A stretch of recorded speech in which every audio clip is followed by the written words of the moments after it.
ზღვის ქვეყანაში გადარგულ ხეს ფესვები მტკივა. ჩემი მიწიდან ამოგლეჯით სხვა ვერ მახარებს. ისე უცხოვარ, ვერ მოვირდი ამათ კანონი ფესვებ გადაჭრილს ქარი თავის ნებას მატარებს.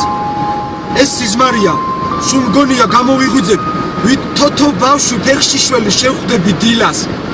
ქართულმა მიწამ ჩაასახლა ჩემში პოეტი და გული ჩემი ვეღარიტევს ახლა სხვის მიწას. ჩემი სამშობლოს უბედობა აქ უფრო მტკივა. იქ დარჩენილი ფესვებია სულ რომ მეძახის, მე დავბრუნდები. ვიმეორებ 100-ჯერ, 1000-ჯერ, ძალა არაა მოერიო სამშობლოს ძახილს. ქართველ ემიგრანტს სხვანაირი ნოსტალგია აქვს. სამშობლოს ტკივა ისე როგორც გული ავადმყოფს. თვალებით ავცნობ ჩემნაირებს ერთი სევდა გვაქვს. ვერსად იპოვით სხვაგან ქართველს მართლა კარგად მყოფს.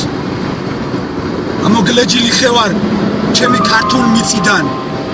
იმ მიწით გაზრდილს სხვისი მიწა ვერ გადამარჩენს. მოურჩენელი ტკივილია ემიგრანტობა.